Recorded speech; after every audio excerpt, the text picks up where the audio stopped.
NEET 2025 এর electrostatics থেকে dipole related একটা প্রবলেম এখন আমরা সলভ করব, যেটা কি আছে যে বিফোর দ্যাট একটা জিনিস বুঝতে হবে যে ডাইপোলের বেসিক সিগনিফিকেন্স কি বা বেসিক কনসেপ্ট কি।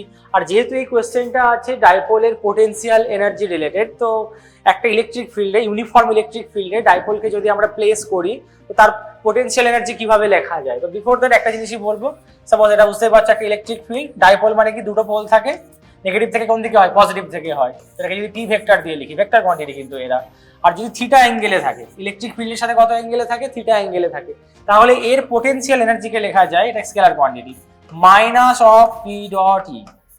কিভাবে আসে এটা তো আমি এই ভিডিওতে বলতে গেলে আধ ঘন্টার ভিডিও হয়ে যাবে। তো যারা জানে তারা জানে যে থিটাতে গিয়ে ডি থিটা নিতে হয়, টর্ক বের করতে হয়, মনে পড়ছে টাউ ডি থিটা বের করে আমরা ফাইনালি কোথায় পৌঁছাই যে এর পোটেনশিয়াল এনার্জি হবে minus of p dot e. আর ডট ই মানে বুঝতেই পারছো কার ডট প্রোডাক্ট, পি এর সাথে এ ডট প্রোডাক্ট। তো আমি এটাকে এভাবেও লিখতে পারি, P E A dot B মানে কত হয়, এ বি কস থিটা, এখানে পি ডট ই মানে কত হবে, পি কস থিটা। তো ঠিক আছে, ভেরি গুড, খুব ভালো কথা। এবার কোশ্চেনে কি বলেছে যে একটা ডাইপোল ছিল, ভ্যালু ট্যালু সব দেওয়া আছে, এখন চাপ নেওয়ার দরকার নেই। প্রথমে কি ছিল, দুটো কেস আছে, দুটো কেস হবে, একবার কে সমানে কিভাবে রাখা আছে আর কেস 2a তে কিভাবে রাখা আছে। প্রথমে কোন দিকে রাখা আছে বলো, aligned with the direction of uniform. Align মানে কি, অ্যালাইন মানে যেদিকে ইলেকট্রিক ফিল্ড আছে ডাইপোলটাকেও কিভাবে রেখেছে, এক্স্যাক্টলি প্যারালাল করে রেখেছে। ইলেকট্রিক ফিল্ডও যেদিকে আছে ডাইপোলটাও কিভাবে আছে, একই দিকে আছে। তো একই দিকে থাকা মানে ভাই সাব, প্যারালাল থাকা মানে দুটোর মাঝের অ্যাঙ্গেলটা কত হবে, 0 ডিগ্রি। তো এই ক্ষেত্রে থিটা বুঝতেই পারছো কত হবে, থিটা হবে 0 ডিগ্রি। তাহলে এই ক্ষেত্রে কেস 1 এর জন্য যে পোটেনশিয়াল এনার্জি আমরা লিখবো U1, সেটা কত লিখবো তাহলে, ফর্মুলাতে কিন্তু মাইনাস থাকে একটা, মাইনাসটা কেন আসে যারা জানে তারা জানে, টর্কের সাথে ডি থিটার একটা অপোজিট ডাইরেকশন ছিল। টর্ক যদি বাইরে হতো, ডি থিটা মানে যে ছোট অ্যাঙ্গেলটা সেটা ভেতরে হতো, ওই জন্য মাইনাসটা আসে। যারা জানে তারা বুঝতে পারছে, রিলেট করতে পারছে।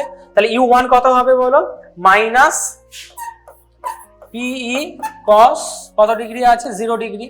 তো cos 0 এর ভ্যালু 1 হয়, তো বুঝতেই পারলাম এটা কত হলো, minus PE. Okay, very good. এবার পরে কি বলেছে, then the dipole rotated through an angle of 60 degree. চলো তাহলে ইলেকট্রিক ফিল্ড যেমন আছে এটা তো রাখলাম, ডাইপোলটা কত অ্যাঙ্গেলে ঘোরানো হয়েছে ওকে, 60 ডিগ্রি অ্যাঙ্গেলে। ওকে, তাহলে এটা নতুন লোকেশনে আছে ও এখন। তাহলে এর এখন যদি আমি বলি U2 কত হবে, কেস 2 এর পোটেনশিয়াল এনার্জি কত হবে, ওর মধ্যে একই ফর্মুলা, মাইনাস পি ডট ই মানে মাইনাস পিই কস থিটা। তো মাইনাস পিই কস থিটা, এখানে থিটা কত দেওয়া আছে, 60 ডিগ্রি, কস 60 কত হবে, হাফ। তাহলে এটা হয়ে যাবে মাইনাস হাফ পি। ওকে, বুঝতে আশা করি কোনো অসুবিধা নেই। এবার বের কি করতে বলেছে আমায়, the change in the potential energy of the dipole, change বের করতে হবে, ডেল্টা ইউ। চেঞ্জকে আমরা কি দিয়ে রিপ্রেজেন্ট করি, ডেল্টা ইউ। ডেল্টা ইউ মানে কি, চেঞ্জ মানে কি, ফাইনালি যেটা হয়েছে মাইনাস ইনিশিয়ালি যেটা ছিল। তো লিখবো কিভাবে, U final minus U initial. Final কত ছিল, কত পেলাম বলো আমরা, মাইনাস হাফ পি ফাইনাল যেটা, এখানে লিখছি মাইনাস হাফ পি। আর ইনিশিয়ালি কত ছিল, ইনিশিয়ালি কত ছিল, মাইনাস পি। তো যদি এটাকে আমি বসাই, মাইনাসে মাইনাসে কি হয়ে যাবে, প্লাস পি হবে, আর মাইনাস হাফ পি, দুটোকে সলভ করলে কত হবে, হাফ পি হয়ে যাবে, তাই তো, হাফ পি। এটা হচ্ছে ডেল্টা ইউ, পোটেনশিয়াল এনার্জি। এবার ভ্যালুগুলো বসিয়ে দিই চুপচাপ, চাপ নেওয়ার কোনো কারণ নেই। তলায় 2 আছে, হাফের জন্য 2টা থাকলো।